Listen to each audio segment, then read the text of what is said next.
Il y a un demi-siècle, un radiotélescope de l'Ohio a capté un signal exceptionnellement fort et d'une intensité remarquable. Et encore aujourd'hui, on n'a toujours pas réussi à trouver son origine. Parmi les mystères de la radioastronomie que nous connaissons aujourd'hui, ce signal est sans l'ombre d'un doute le plus célèbre, tant par les scientifiques que le grand public. Le but de cette vidéo n'est pas de vous faire un rapport complet de ce signal. D'autres en ont déjà fait, des vidéos, des documentaires, et ils le font très bien. Mon objectif, c'est de vous expliquer pourquoi est-ce que ce signal est devenu si célèbre et pourquoi est-ce que vous devriez vous méfier à chaque fois que quelqu'un affirme avoir déterminé son origine. Mais avant cela, on va quand même rappeler les bases pour ceux qui ne connaissent pas l'histoire. En 1963, l'Université d'État de l'Ohio aux États-Unis décide de construire un radiotélescope pour écouter le ciel. Il n'est certes pas très joli, mais il était l'un des meilleurs du monde à son époque. Cet observatoire radio a eu le surnom de Big Ear, la grande oreille en français. Le projet fait partie du SETI, l'Institut de recherche de la vie extraterrestre. Ils ne s'en cachent même pas. Leur but est très simple. Trouver des aliens. L'espace interstellaire est majoritairement composé de bruits de fond, c'est-à-dire des signaux radio basiques que l'on détecte et qui ont des origines naturelles.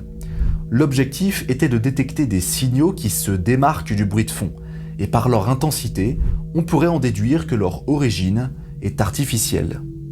La particularité qui fait tout le charme des radiotélescopes, c'est qu'ils sont modulables. En effet, on peut filtrer les écoutes et ne demander qu'à voir un certain type de fréquence, pour se démarquer du bruit de fond. Les ondes radio sont une famille extrêmement variée. Si vous écoutez tout d'un coup, ça va donner un brouhaha incompréhensible. C'est comme nous quand on écoute la radio. Lorsque l'on écoute, c'est sur une fréquence bien précise. Si vous écoutez tout en même temps, ça doit être sacrément douloureux. Dans l'espace, c'est à peu près pareil. Mais alors, quel type de fréquence faut-il choisir ? Big Ear a fait le choix de se concentrer sur une longueur d'onde de 21 cm. Elle est produite par des grands nuages d'hydrogène dans l'espace interstellaire. Et puisque l'hydrogène est l'élément le plus présent dans l'univers, les extraterrestres pourraient utiliser cette fréquence s'ils voulaient nous contacter.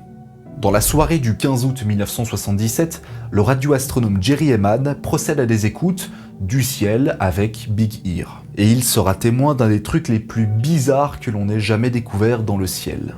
L'intensité des signaux est traduite en code, qui est imprimé sur du papier.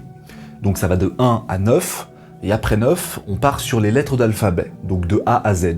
Le bruit de fond se traduit par des 1, des 2, des 3, voire des 4, mais sans plus. Et c'est l'ultra-majorité de ce que le télescope capte. Mais dans cette soirée d'été 1977, les mesures s'affolent et en l'espace de 72 secondes, l'intensité bat des records. Le pic est enregistré aux alentours de U, c'est-à-dire la 30e valeur du code, alors qu'en temps normal, on ne dépasse même pas les 1 ou 2. Jerry Ehman retient que le signal qui a été détecté projette une courbe qui fait 6, E, Q, U, J et 5. On l'appelle le signal WOW parce qu'il écrira juste à côté au stylo rouge l'onomatopée en question pour exprimer son étonnement. Le signal WOW deviendra par la suite un véritable symbole de la recherche de la vie extraterrestre, puisque les scientifiques, comme le grand public, n'arrivent toujours pas à trouver une explication fiable. Il est devenu un symbole récurrent dans la pop culture et cité plusieurs fois dans des œuvres de fiction. Le jeu vidéo GTA V fait un clin d'œil au signal, avec les inscriptions 6EQUJ5 dans un coin reculé de la carte. Le groupe Carbon Based Lifeforms, que j'écoute énormément, a fait un son portant cette inscription dans leur dernier album Stochastic. Bon, par contre, c'est du space ambient, donc on aime ou on n'aime pas. Cette année, le signal a fêté ses 45 ans d'existence. Encore aujourd'hui, le mystère reste entier. À l'heure actuelle, le problème majeur du signal WOW, ce n'est pas son intensité. Dans l'univers, on a capté des trucs bien plus violents que ça. Le problème, c'est que nous n'avons encore jamais trouvé une explication rationnelle qui fait consensus, qui mette tout le monde d'accord, et qui est approuvée par l'ultra-majorité de la communauté scientifique. Et c'est cette incertitude qui tend les gens à penser que le signal WOW provient d'une intelligence extraterrestre. Même si bon, entre nous, je vous avoue que c'est quand même l'hypothèse la plus défavorable à privilégier. C'est la dernière des théories quant à poncer tout le reste. Il n'empêche que ce manque de résultats interroge. Nous sommes capables d'envoyer des stations spatiales en orbite ou détecter des ondes gravitationnelles aux confins de l'espace. Mais nous n'arrivons pas à savoir ce qu'il s'est passé dans la soirée du 15 août 1977. En revanche, il existe des théories dont nous savons qu'elles sont fausses. Par exemple, le premier réflexe qu'a eu Jerry Heyman, c'est de recalibrer les antennes sur la zone du ciel où était détecté le signal. On n'est pas loin de la constellation du Sagittaire, mais la bande est tellement étroite qu'on n'observe pas grand-chose. Cela pourrait être un simple problème qui vient du radiotélescope lui-même, mais bon, c'est impossible à vérifier puisqu'il a été rasé il y a plus de 25 ans. Et si une telle machine pouvait se permettre de faire une erreur aussi grossière, c'est qu'il y a un problème. Alors qu'en fait, c'est plutôt l'inverse. Big Ear a une excellente réputation durant ses 35 ans d'existence. On a aussi cru à une interférence venant d'un signal terrestre. En effet, on balance des ondes radio de partout, si bien que Big Ear ait pu capter l'un d'entre eux. Sauf que nous savons aujourd'hui que l'origine du signal WOW ne peut pas être humaine. Les longueurs d'onde de 21 cm ne sont utilisées par personne. Cela peut donc provenir que de l'espace interstellaire. Et de l'hydrogène, pas d'autres éléments. En 2017, le professeur Antonio Paris publie une thèse dans laquelle il explique que des comètes pourraient être à l'origine de ce signal. Elles portent le nom de 226P Christensen et 335P Gibbs. Oui, je sais, les noms c'est pas vraiment attrayant, mais je pense que vous avez l'habitude maintenant. En retraçant leur orbite autour du Soleil, il se rend compte que lors de la nuit du 15 août 1977 en Ohio, leur position dans le ciel était similaire à la constellation du Sagittaire. Les comètes ont dû passer dans l'axe de détection des antennes avec leur queue de poussière composée d'hydrogène. Dit comme ça paraît plausible. Le fait est que son étude a été cliniquement démystifiée par à peu près tout le monde.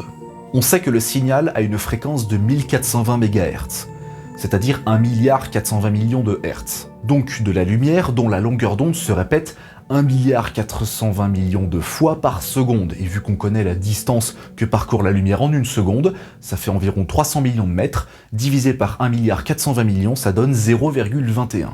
Donc elle a une longueur d'onde de 21 cm. Et 21 cm, c'est l'arrêt de l'hydrogène, donc ça ne peut venir que de l'hydrogène. Et de l'hydrogène interstellaire. Les queues de comètes sont insuffisantes pour provoquer une telle intensité. C'est dommage, mais au moins ça a le mérite de trier les hypothèses. En 2020, une autre théorie apparut, considérant cette fois-ci une étoile comme responsable du signal. Elle se situe à 1800 années-lumière de la Terre et sa position dans le ciel est plutôt proche du centre de la Voie lactée. L'étoile a sans doute dû passer devant les antennes, ce qui explique le côté sinusoïdal extrême dans la transcription du code de Jerry Heyman. Du joli nom de 2 masses 1928-1982-2640123, cette étoile est la candidate la plus sérieuse quant à l'origine du signal WOW. Une pétition a même été créée dans le but de renommer cette étoile en Beacon Star. Bon, elle a fait que 21 signatures, mais quand même, elle existe. En fait, s'il est aussi difficile de trouver une explication pour le signal WOW, c'est pour une raison extrêmement simple. On manque cruellement de données. Les conditions sont très précises. C'est un signal de 72 secondes d'une fréquence de 1420 MHz qui a été capté vers la constellation du Sagittaire. C'est très très précis. Et c'est ironique parce que même si nous possédons une description extrêmement détaillée, le manque abyssal d'informations supplémentaires ne nous avance pas plus que cela. Néanmoins, ça a quand même eu quelques avantages. Il a avant tout contribué à la fulgurante popularité du programme SETI, ainsi que l'Observatoire radio de l'Université d'État de l'Ohio. Ensuite, il a donné une vocation à beaucoup de scientifiques à continuer la recherche de la vie extraterrestre. En mai 2022, le télescope de Green Bank en Virginie occidentale et le Very Large Array au Nouveau-Mexique, tous les deux aux États-Unis, ont collaboré exceptionnellement à l'occasion de la recherche de l'origine du signal, et on parle de 2 des meilleurs observatoires radio du monde. Entre 1977 et 2022, nous avons fait des progrès énormes en radioastronomie. Nous avons découvert des trucs dont nous ne soupçonnions même pas l'existence il y a encore 10-20 ans. Et pourtant, le signal WOW n'a toujours pas révélé son secret. Peut-être que dans le futur, nous trouverons toutes nos réponses. Ou pas, mais pour l'instant, on ne peut toujours pas savoir. En attendant, vous pouvez toujours regarder ma vidéo sur la musique des exoplanètes. Ça parle également de signes radio. Et puis aussi vous abonner à la chaîne YouTube, partager mon travail s'il vous plaît, mettre un petit pouce bleu, un commentaire et activer la cloche. Allez, à la prochaine!